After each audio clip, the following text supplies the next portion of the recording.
Bonjour à tous, bienvenue dans cette deuxième vidéo de présentation du projet Établissement Bas Carbone. Dans ce projet, nous allons vous fournir différentes ressources pour sensibiliser les élèves.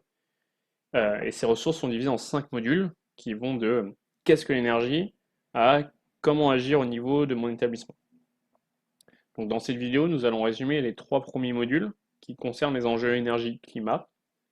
Et le but, c'est de vous présenter le contenu, que vous puissiez le réutiliser ou le réadapter à votre manière, mais surtout de vous présenter les concepts clés afin de vous familiariser avec eux. Donc tout d'abord, on présente ce qu'est l'énergie.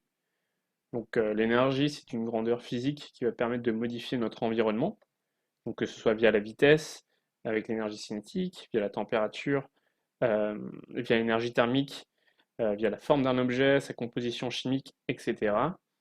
Dès que quelque chose change, c'est qu'une énergie a été mise en jeu. Donc l'énergie et la consommation d'énergie permettent de mesurer comment notre monde se transforme. Donc si on regarde l'évolution de nos sources d'énergie à travers les âges, on peut voir cette évolution de notre monde. Donc on est d'abord parti de l'humain, de notre corps comme force motrice qui nous a permis de nous alimenter par exemple. Puis on a appris à utiliser des outils, à exploiter les animaux et leur énergie. Avec la découverte des énergies fossiles et l'invention des machines, là notre capacité énergétique a décuplé. Donc on a pu faire beaucoup plus de choses et notre mode de vie s'est adapté à cette énergie. Par exemple, aujourd'hui, pour se nourrir, on utilise des tracteurs. Pour se déplacer, on utilise des trains ou des avions. Pour fabriquer des objets, on utilise des usines.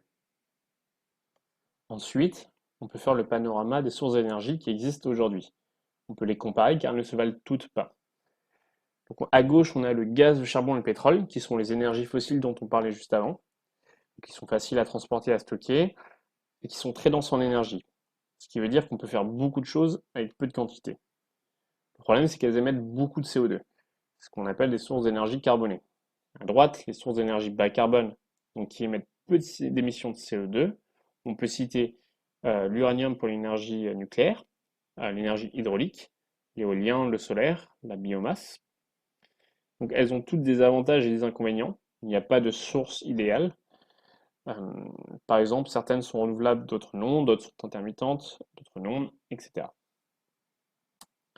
Si l'on regarde l'évolution de la consommation d'énergie dans le monde, on peut voir qu'il y a, depuis les années 1800, une explosion de cette consommation. En regardant la répartition des sources d'énergie à droite, on peut voir que 84% de cette consommation vient aujourd'hui des énergies fossiles, le gaz, le pétrole et le charbon. Les autres sources d'énergie bas carbone viennent seulement se rajouter et ne remplacent pas encore ces énergies fossiles. Donc voilà un bilan du côté énergie. Maintenant, sur le côté climat, on parle d'abord du principe de l'effet de serre. Donc le Soleil émet des rayonnements qui vont traverser l'atmosphère en partie et réchauffer la Terre. La Terre chauffe et va donc rayonner à son tour, sauf qu'une partie de ces rayonnements va être piégée par les gaz à effet de serre dans l'atmosphère.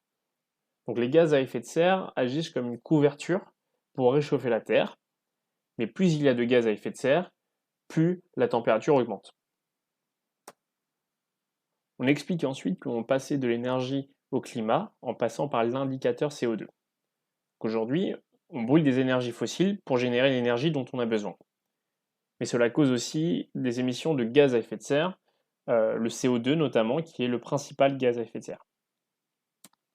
Les activités humaines, qui sont essentiellement basées sur les sources d'énergie fossiles, vont donc causer la hausse de la concentration en gaz à effet de serre, ce qui va renforcer l'effet de serre et provoquer l'élévation de la température moyenne.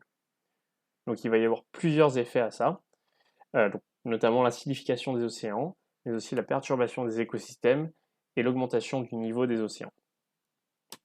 Donc à partir de ces conséquences physiques qui sont détaillées à gauche, on peut aussi citer des vagues de chaleur, l'augmentation d'événements climatiques extrêmes, l'érosion du littoral, etc.